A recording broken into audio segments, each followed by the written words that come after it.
ones that are here tonight. Amen. You know, a lot of people has a different interpretation to this than what I've got. But I want to speak tonight. I want to talk on the 9 gifts of the Spirit and how that the 9 gifts of the Spirit work in our life. Now, Paul said in his scripture, he said, let this gift, he said, let that gift that is in you. In other words, he told you you had a gift in your life. Now, a lot of people, they say, well, you know, it comes through the gift of the Holy Ghost. Now, there is a spirit that we get into in order for the 9 gifts of the Spirit to operate in our life. I'll give you, I'm going to turn to Corinthians, the 1 Corinthians, the 12th chapter. He said, stir up the gift. Paul said, stir up the gift that is in you. Now, if you don't understand, if you don't know the gift that is in you, then how are you going to stir it up? Okay? Now, but this comes through one Spirit, through the self-same Spirit. The Bible teaches us, and I'll read it to you here just in a minute, how that, now we've been taught all kinds of stuff on the 9 gifts of the Spirit, all right? And tonight I want to try to clarify how the gifts of the Spirit work, and how that you individually can have a gift in your life. Okay? Now, the reason why that I'm speaking on this tonight, because I'm talking to the ones that are established in this church. Okay? The ones that are dedicated, the ones that are devoted to the church that is sitting in this congregation tonight, because I want this to go over so that you understand. We're getting ready for a movement that is fixing to happen in this church. Okay? Amen. I feel it stronger every day. But we're getting ready for a movement that it's going to be in this church, and we're going to have to get to the place that we have the discernment of the spirits, how they work. I'll get to that just in a minute. But we need to understand how the gifts of God work in our life. All right. Now, if you've got your Bibles, I want you to turn to the 12th chapter of the 1 Corinthians. And Paul is writing here, and I want you to pay close attention tonight to what I'm fixing to tell you, okay? And how that this is going to be beneficial to the ones that is in this building right now, for those that are going to be coming in, okay? For those that I cannot tell you their names, I can't tell you who they are, but they will be coming through those doors. So we got to be prepared. Whenever they get here, Brother Jamie, when they do get here, then we got to be prepared to read and to understand and to show the love of God to these people. And how we do it is through the gifts of the Spirit. And we're gonna study on that tonight, or I may get the anointing to where I want to preach a little bit. If I do, then just bear with me, okay? But listen to me tonight. It says in the 12th chapter of 1 Corinthians, it says, now concerning spiritual gifts, brother, I would not have you, what? Ignorant. And now, you know, whenever I was a kid and I was growing up, and I didn't have the understanding of what ignorant was, and still, well, let's just go back. But you know what? When somebody called me ignorant, I was ready to double up that fist, and I was ready to lay them out. If there was any way possible, I was going to try to do something. But when after I growed up and I found out what the word ignorant meant, it wasn't so bad. Whenever somebody told me, said, well, boy, you're ignorant, it didn't bother me quite as much, because to be ignorant don't mean that you're mentally unstable. It means that you just don't know. I learned it. That you just don't know what it is. So I wanted to try to help you tonight to understand the 9 gifts of the Spirit, how they work in the church, and how we've been taught that they worked in the church whenever we didn't have the understanding of how God's gifts work And this is for the ones, like I said a while ago, that are dedicated to this church, the ones that's here, that is going to be waiting for those that are going to come into the church. Okay? Amen. So let's get that straight tonight. It says, you know that you were Gentiles carried away in these dumb idols, even as you were led. Now, see, I want to try to clarify this as I go. See, we're the Gentile people. Amen. We're the Gentile people. I'm not preaching to a bunch of Jews tonight. I am preaching to people that are Gentiles. And so many times, and Paul knew this when he was writing it, the Gentile people could be led off to about anything. I mean, we go back into the scriptures and go back into the history of the Gentile people. They went after everything. They went after gods. They went after things that was just not even realistic. They went after them. And Paul knew this, and he wrote this. And listen, I'm going to read this again. You know that you were Gentiles carried away unto these dumb idols, even as ye were led. And so many times, the church world today, now listen to what I'm fixing to say, and listen close. The church world today, I'm marking on the people that call themselves Pentecostal people, we are led so many times away from the truth. We are taken away from it, and we don't understand. And the reason why that we are taken away as dumb, and we follow after things that people want to teach and to carry out, knowing that it is not the way that the Scriptures is written and how it is. So many times we've been told and we've been taught all different types of beliefs. And I'm talking about in the Pentecostal movement, okay? So what we got to do, whenever we learn what it is that God expects of His people, when we learn what it is that God is going to do for His people, then we begin to understand, and we're not ignorant of what it is that God wants us to know. Okay? Stay with me. Therefore I give you to understand that no man speaketh by the Spirit of God calling Jesus the Christ. In other words, if you hear somebody calling Jesus' name in vain, it doesn't come from God, okay? Pretty simple, isn't it? In 1 and 1's 2, it makes it very simple. If you hear somebody speaking of God, and by the Spirit of God, calling Jesus the Christ, and that no man can say that Jesus is Lord, but by what? But by the Holy Ghost.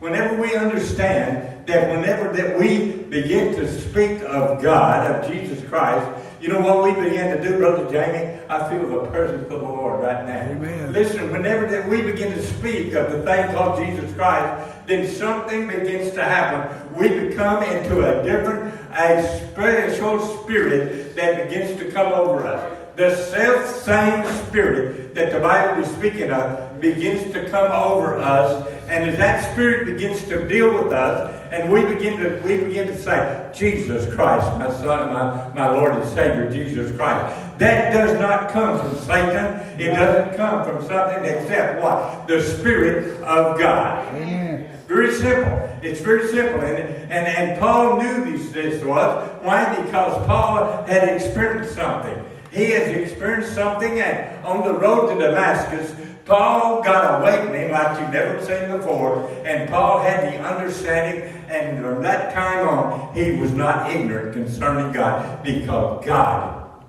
had spoke to him. Amen. And what did he speak to him about? About Jesus Christ. That's right. Amen. He said, "Who art thou, Lord?" And what did Jesus tell him? "I am Jesus. The one that you persecute. I am Jesus, and the one that you persecute.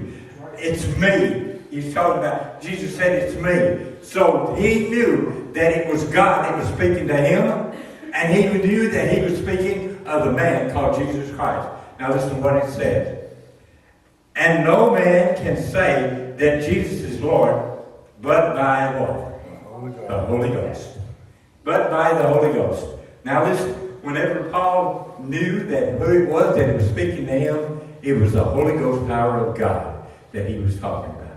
Now listen, Now there's diversities of gifts, but the same Spirit. Now we're going to get into the gifts here just in a minute. And so many people has interpreted it in so many ways, and it's kind of hard to really try to let people understand what it is unless you sit down and read and listen for yourself and get the understanding. Now we speak of the 9 gifts of the Spirit in the church, and we have our interpretations of it. We have our interpretations of each Spirit. Now, and we're going to go on, and we're going to now. And there's diverse of administrations, but the same Lord. But the same Lord. Whenever you begin to get the understanding of this, you will understand what it is that God has for the church. Now, we're not getting outside of the church. I know the people that's in this building tonight, it's not the church at Fredonia, Kentucky. It's the people that are in the church of God. You understand what I'm saying?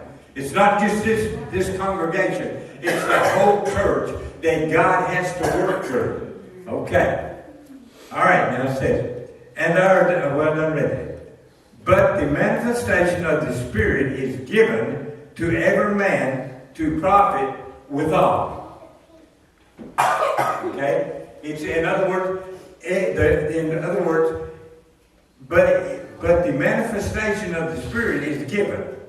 In other words, you're going to understand what it is that God is wanting you to do. The Paul said, stir up the gift that is in you. So, in other words, that whenever you get the understanding of the Spirit of every man to profit withal. In other words, everybody's going to understand. Everybody's going to have the understanding of what it is. Now listen to what it says. For to one is given the Spirit, the word of wisdom. The word of wisdom. The ability to apply godly principles, the problem to everyday life. Now, did you understand what I just said? It's the ability to apply godly principles, the problem of everyday life. The godly principle. That is wisdom. The godly principles we have to learn and understand. Now, I've told you this and I preached this to you so many times. What is the godly principle? How can we know what the godly principle is and the gift of the wisdom? I'm going to tell you how you know that in just in a minute, but listen to what I'm fixing to tell you. We have something that God built into the same self-spirit that God built into us that is so simple that if we just take the godly principles and understand what it is that God wants us to have, it's what? It's called the thing called conscience. Now this is wisdom. This is the wisdom of God. You understand? This is the wisdom and the understanding of how God works. The principles and the problems of everyday life. Now, if we take the understanding, now this is wisdom. This is what I'm telling you. This is wisdom. Whenever that we take, and I've said this so many times, and I'm going to say it again tonight. I'd rather have a church with 10 people in it that would go by the conviction that God had and that God would give them than to have 500 people that their minds were scattered everywhere and didn't know what it was that they needed. And God would move in the church with 10 people more so than He would in a scattered congregation than any place else.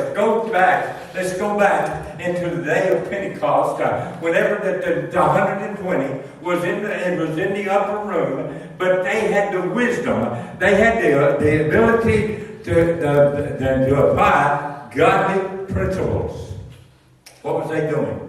The Bible says they was in what? One mind and one accord. They had what they needed in their life to receive what it was that they was fixing to receive. And this thing pertained to the problems of their everyday life. Pretty simple, isn't it? Whenever we understand. Now, this is wisdom. This is the understanding that God will give you whenever you begin to die. Now, that's a gift, okay? Now, let's just look at the church today. How many people in the church today say, well, I don't have no gift. I have no gift. You say, well, we've been taught about the 9 gifts of the Spirit, but we've been taught it every way except the way God intended for it to be. Now, whenever the way we've been taught in the Pentecostal movement, the gift of wisdom is somebody that is so smart, they're so more intelligent, more enlightened than anybody else, but that is not what God intended for it to be. It intended for it to be this: the ability to apply godly principles.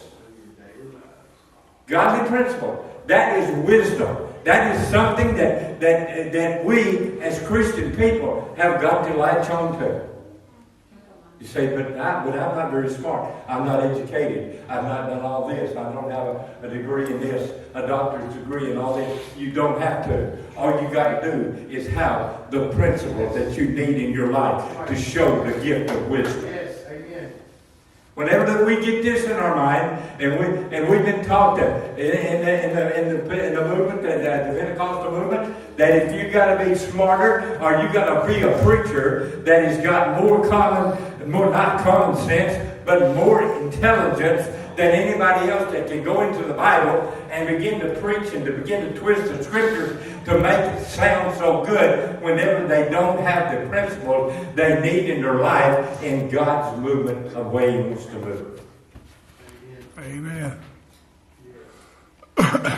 To another, the word of knowledge.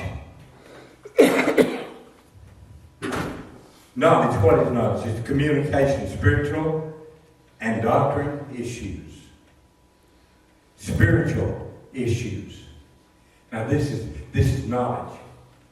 This is knowledge. Now I'm going to get down on it this time.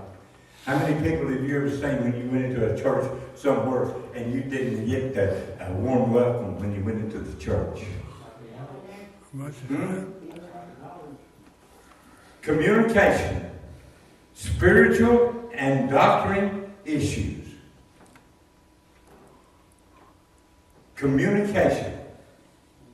Okay.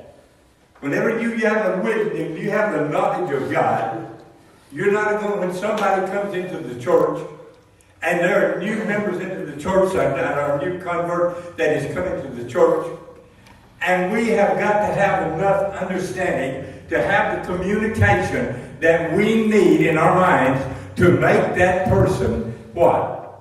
Have a spiritual understanding of what it is that God wants for you. Then there's a gift right there. That gift is not used in the church anymore. Very seldom do you go into a church that you get the communication, a spiritual communication with the people. What's wrong? Now I'll tell you what's wrong. Because the gift of knowledge is walked out the door because everybody's got something in their mind. Well, that person has more knowledge than anybody else, and he's going to carry everything. That's not the way the gift is expected to be. We have got to understand that the doctrine and the issues of the church, we have to have knowledge of what it is. The churches today that you go in, I'm going to go back over this, and you watch out now. I'm talking about knowledge. Whenever we get indoctrinated in one thing, we get ourselves indoctrinated to the place that we have to be in a one form, then we're out of the knowledge of God. You understand what I'm saying? We're out of the knowledge of God. When we get to the place, I can't worship with you because you're a Baptist. I can't worship with you because you're a Methodist. I can't worship with you because you're a Pentecostal. I'm going to tell you tonight, that is not the knowledge of God. That is not the knowledge of God. That gift of that has to be working in the church to where that we understand. If you've been born again, you're my brother. I don't care what denomination you want to say you are. I don't care what's all over the top of your church door. My friend, if you don't understand this, then you have no knowledge of what it is that God has given you. And if you have that knowledge, then that gift is in you. And Paul said, stir up the gift that is in you. I hope y'all getting this. I hope you understand what I'm saying. To another faith. Faith. What is faith? Faith is believing.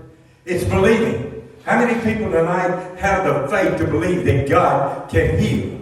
Amen. How many people tonight have faith to believe that God can give you what it is that you need in your life? What did they say? Faith is the substance of hope for. The evidence of things not seen.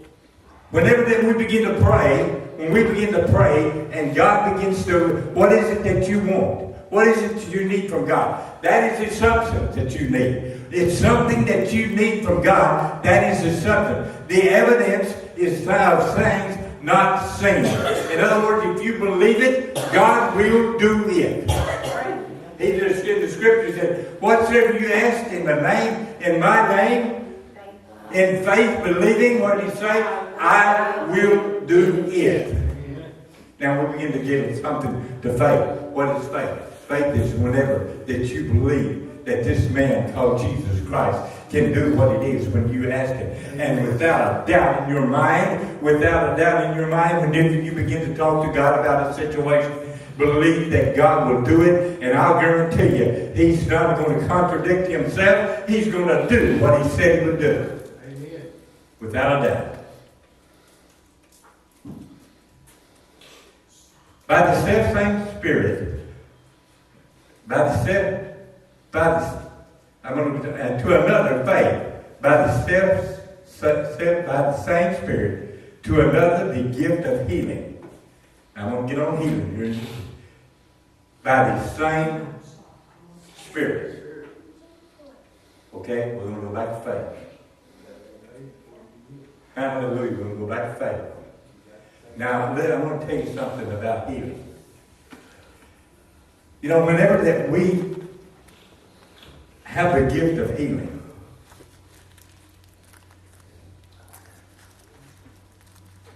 whenever we have the gift of healing, we have something that we need to understand.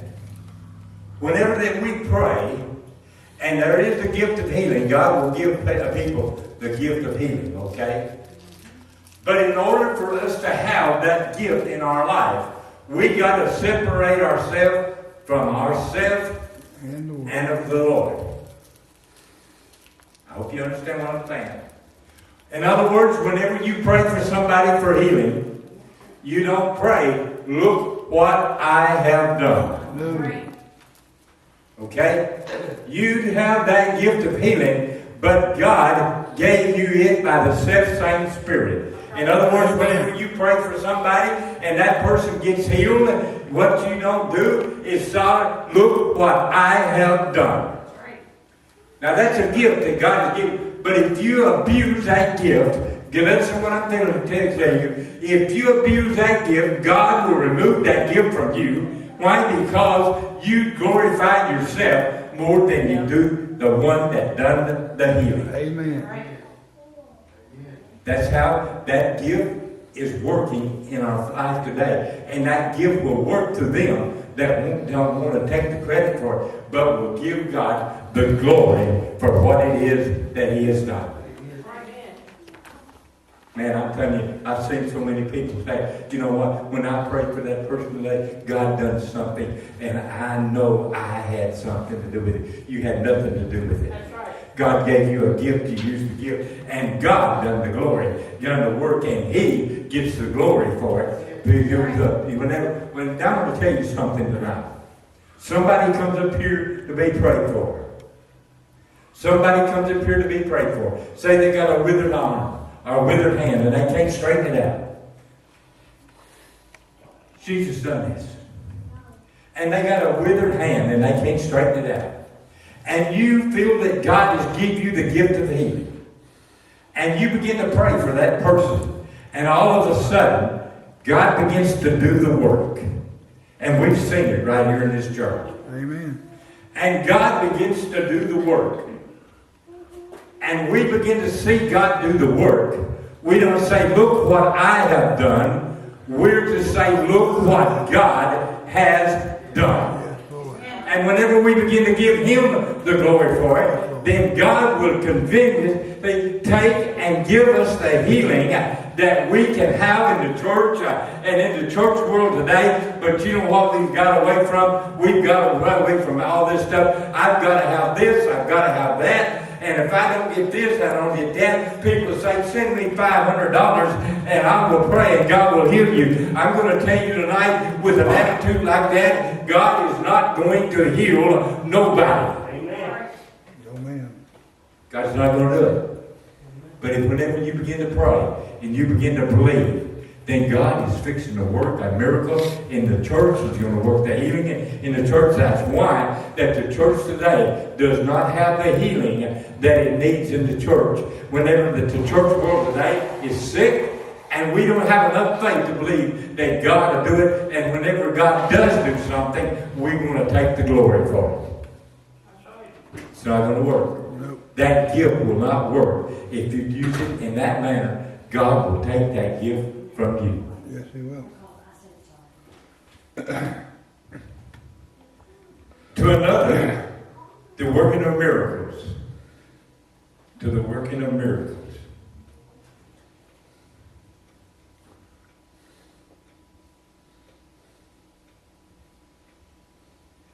To speak on belief of God.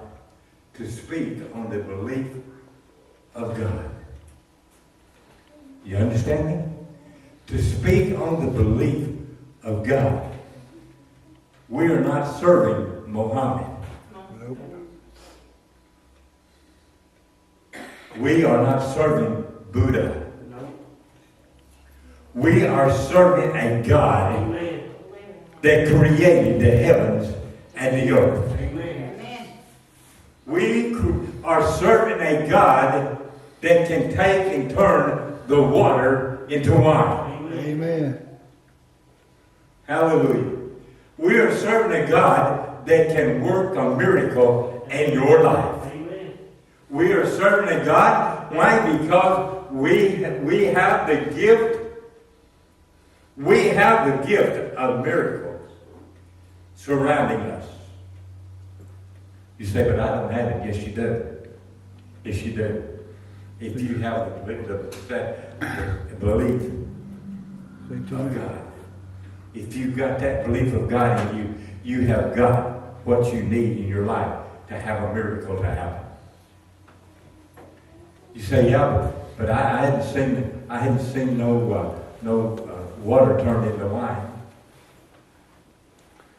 There's not a person in this building tonight who can't tell me at some time or another you've seen something miraculous, something out of the ordinary happen. See the dead raised, the leg grow. See how God works? These are miracles. These are healings. These are things that God can work. And that is a gift that God will give you if you have what? What I've been preaching to you for the last 6 years. I've been teaching you the belief in Jesus Christ. The miracles will come. The miracles come. Now I said tonight, I was establishing you tonight to get you to understand that there's nobody in this church that don't have a gift in their life. That's right. All this goes against all the principles that we've been taught from the time we was just up to here. But I'm telling you tonight, there is power in the name of Jesus. Amen. That's it. Yes.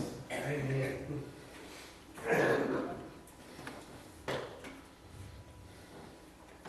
To another prophecy.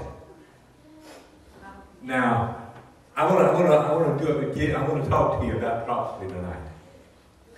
Now, prophecy, a lot of people say, well, prophecy is telling you something that is going to come, that is fixing to happen down the road. That is not prophecy. That is witchcraft. Now, listen to what I'm fixing to tell you. Prophecy is what God has already done. Okay? It's what God's done. We know that He's coming. That's not prophecy. That is a fact. The angel of the Lord said, why stand you gazing? This same Jesus that you see go up is coming back what? In like manner. Amen. He's seen him go away. We already know that he's coming back. Now that's a gift, a prophecy. Now listen to that, the gift of prophecy. Whenever my wife and I first came into this church, we came one night because they said that there was a prophet that was going to be at the church. And I was a little skeptical of prophets because prophecy is not what's fixing to come. It's what God is right now. God is right now. That's prophecy. And we came to this church and back in the old church, and we came in with several people in the church, and there was a man, I can't remember his name, but I did, I wouldn't call it anyway. But he got up and he began to prophesy. What he said, he was prophesying to everybody.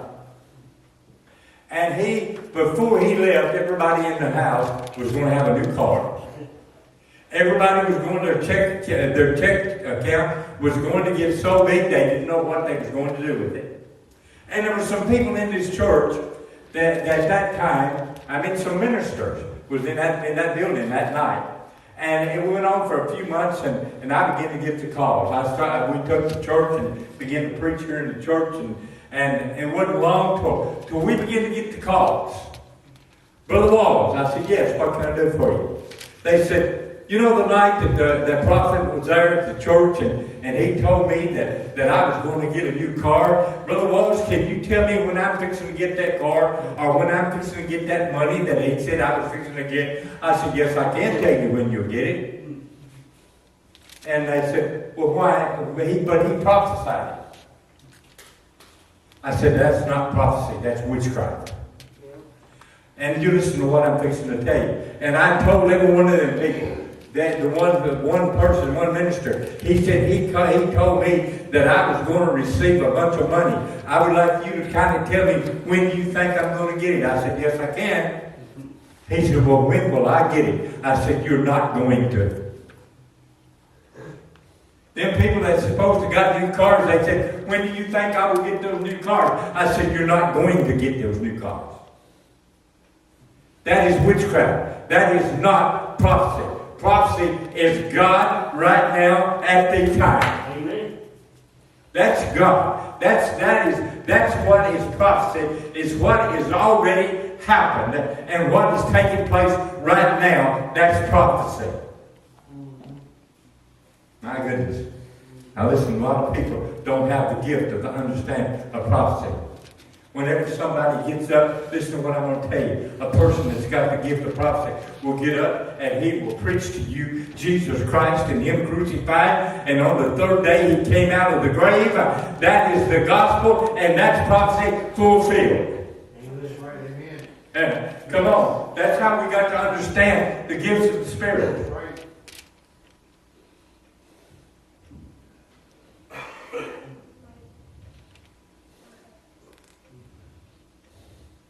To another, discerning of spirits.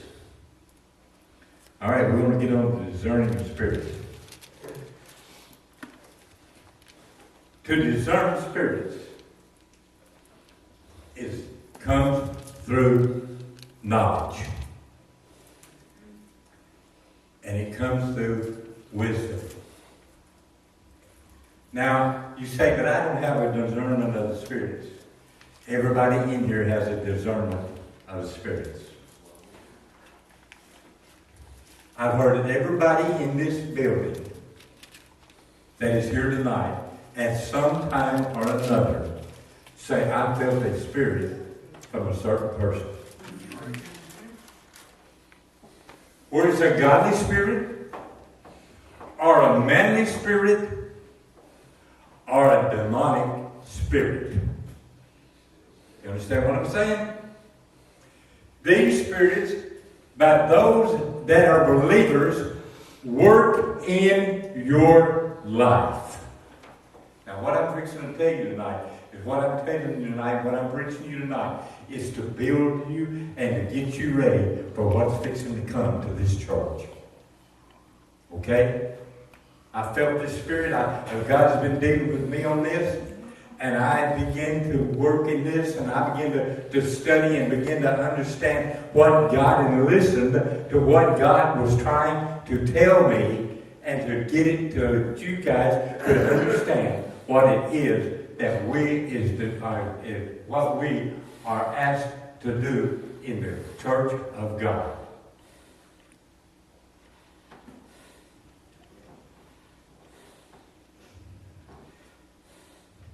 To another, diverse kinds of tongues. Diverse kinds of tongues. Tongues is something that we need to understand. There is diverse kinds of tongues. Now there's people that speak in tongues. The gift of tongues, okay? And then there is the interpretation, a gift of interpretation of tongues. Tongues, when they begin to come forth, listen to what I'm fixing to say. When tongues begin to come forth, they may be of another nationality. And I'm going to explain this to you. And again, they may be a tongue directly from heaven. But whenever that comes forth, that's when the gift of interpretation begins to take place. Whenever that we begin to hear that voice that is giving that language. How many has been in here that has heard a gift of tongues sent forth? Everybody in here. It's a tongue that has not been acknowledged. In other words, we don't know it. Now, we went to a big church in Texas for a few nights. And there was Hispanic people that was in that building. And then there was people that didn't speak Spanish, or maybe they could understand Spanish because they all entwined together. They all was in the same church. A big church, probably 600-700 people was in the church. And God began to work in that church. And this lady, sitting down close to the front of the church, she was Hispanic. She got up and began to speak in tongues.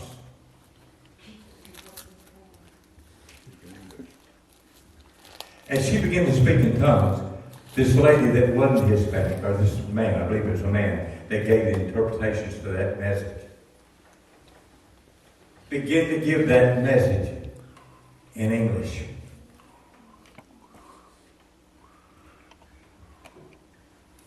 I mean, the people that needed to be edified in that church were being edified because that was an unknown language to them. You understand me? And then a lady, I don't remember who it was, got up and that didn't speak Spanish and gave a message in tongues. And a person of the Hispanic language got up and began to interpretate. As they began to interpretate, then God began to move. See, it was an unknown language. It hadn't been studied. It hadn't been brought out. But God, through the gift of interpretation, gave the message so that the Spanish and the English-speaking people understood the same message. You understand what I'm saying? God is going to move in His church if people will let the gifts work in them.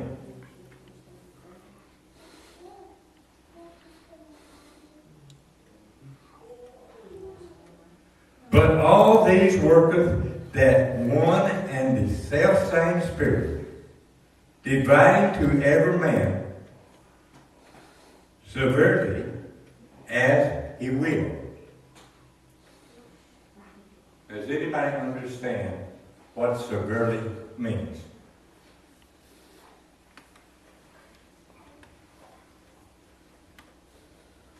It means that not everybody, now listen to this, Get the same gift. is going to do the same thing. God will give you the gift that you desire. Okay? You may have one gift of healing, and I may have the gift of interpretations. Not everybody is going to have them two gifts. Nope. But the gifts that God gave you, you can use in the church. You better use it or you lose The it. gift of wisdom, the gift of knowledge. These things are the gifts that God will work through you, and all you got to do is what Paul said. Stir up the gift that is in you. Amen. You have a gift. Not everybody will have the gift of healing. Not everybody will have the gift of tongue, and not everybody will have the gift of interpretation. But you have a gift that you can use. Out of the 9 gifts of the Spirit, you have a gift. And a lot of people sit in church and have gifts and don't understand. They do not understand that they have a gift.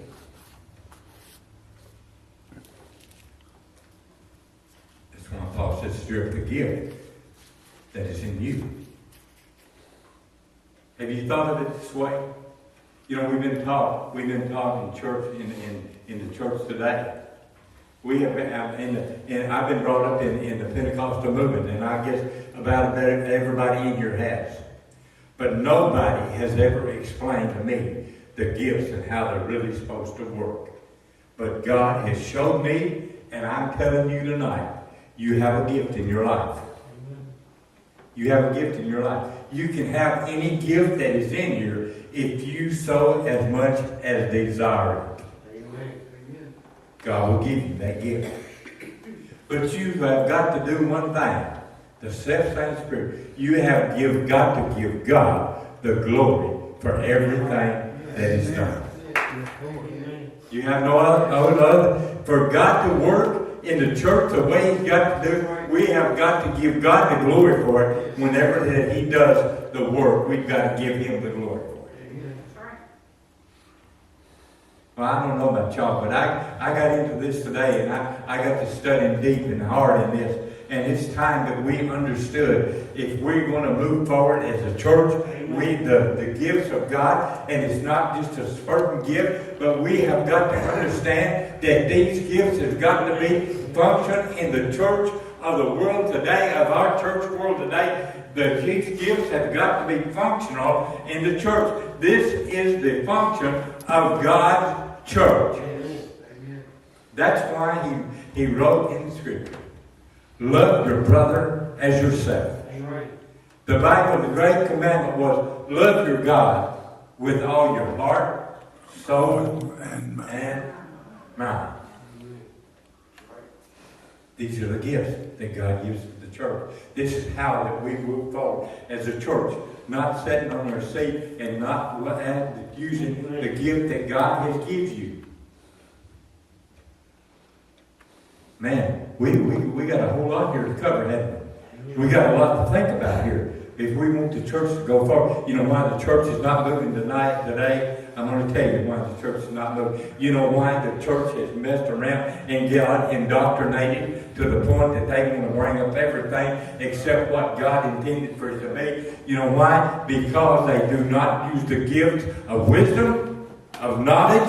They do not use these gifts in their mind. And they just take, and the devil will slip one in on you, and the next thing you know, you've grabbed it up and you swallowed it, hook, line, and sinker. Amen. Until we get this misunderstanding of what it is that God wants from His people, and how that God wants to work with the gifts of the Spirit that works in you. This same Spirit is the one that God will move in you with. To the ability to apply God's principles. The ability to apply God's principles. Now this is wisdom. Whenever we get that wisdom in this church, and all the churches of the world, I'm not just talking about this church, I'm talking about the church of God. Until we come back to what this is talking about, this all leads back to one thing.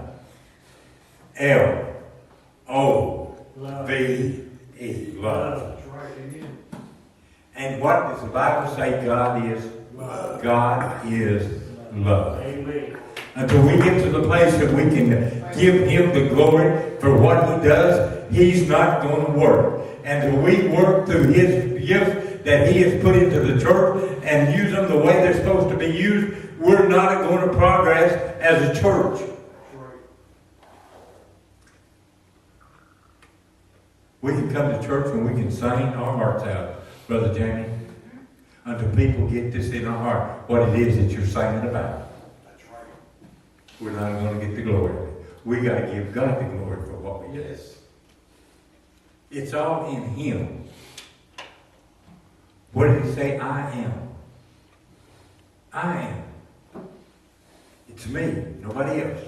It's God. It's not that fancy preacher that can use a lot of fancy words. It's not him. You know what it is? It's Okay. God. That's right. It's got to be a, It's God. Whenever a healing takes place in the church, it's not him that done it. It's God. Amen. It's God. You give Him the glory for it, and God will work the work. Amen. And whenever God begins to work the work, you know what gets in here? Believe.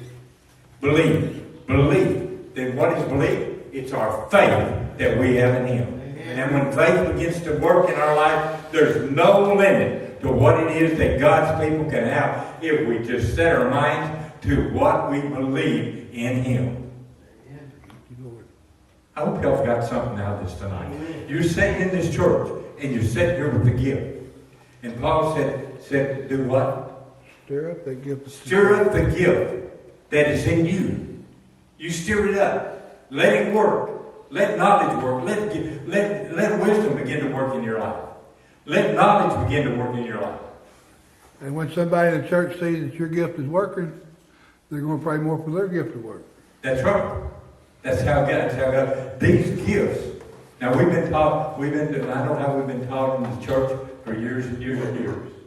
Till we understand what it is that God intended for the church to have. Brother Ed, we're in a very dominant movement. We are just sitting still. We're stagnant. We're still. We're here. We can't break loose from it. But we're going to have to, what we have, and I want you to understand, I'm preaching to this church right here tonight. Amen.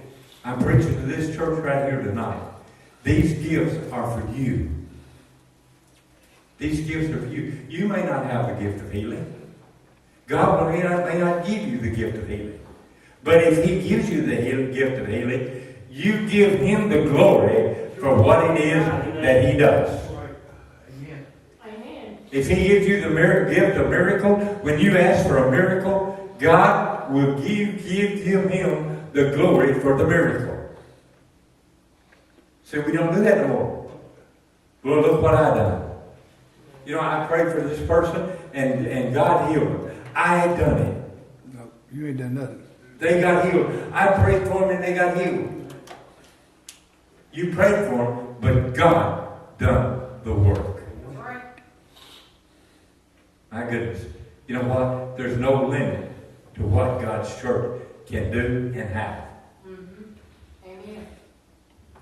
We have sat around God's church and we've not understood. What did Paul say? I wouldn't have you ignorant. Amen. In other words, I don't want you to not know what it is that God has for you. Amen. I'm going to show you and I'm going to tell you through the gifts that God has given to the church. And here we are tonight, sitting in the church, and God has given us the gifts. And all we got to do is use them and give Him the glory for it. We're a church that is going forward. We're not going backwards. Amen. We have sat around as a world, as a church world, and we've let everything creep into us. Amen.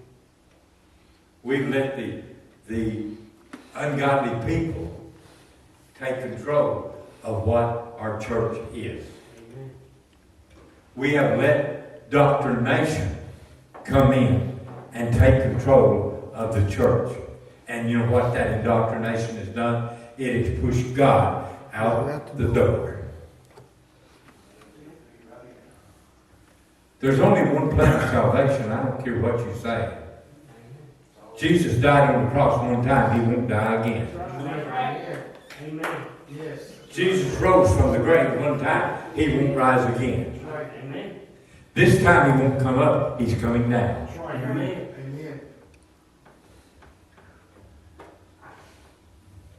My goodness. Thank you, I Lord. hope you understand what it is I'm trying to tell you. Amen. We as a church, the ones that are here tonight, I want to get you ready for what is coming through that door. Amen. I'm ready. For what's coming through that door. We've got to show and we've got to let the gifts work in this church. Amen. Whenever that we begin to praise Him and begin to worship Him, Yes. and we begin to see His works begin to take place, then belief is going to begin to roll. And God is fixing to move. Look out. It's coming. And you don't have to settle for just one gift. That's right. That's right. So let's get ready. Let's get ready for what it is that God is fixing to do right here in this building. In Fredonia, Kentucky. God didn't ordain this for nothing. That's right. That's it. He didn't put this building here for nothing. Amen. And I believe, okay? I hope everybody in here believes. Amen. I want us to start believing that people are going to start coming through that door. Amen. Yes. That is what? Faith. It's all about. The substance of things hoped for. That's right. My substance tonight is to see people come through this Yes. door and fill these seats Yes. and worship God. Amen. And worship Him. I would love to stand on this platform with all these seats full and people worshiping and praising God and the power of God so strong in these buildings that nobody could hardly stand on their feet. Amen. I believe. And I believe. Amen. Tana, I believe. Amen. Martha, I believe. Jamie, Amen. Jennifer, I believe. Johnny, Amen. Wanda. I believe Amen. that God is fixing to move in this building. Amen. But we have to have what I was been telling you tonight. It has to be in this church. It has to be. I hope you got something out of this. I didn't mean to just run on and on, but I wanted you to understand that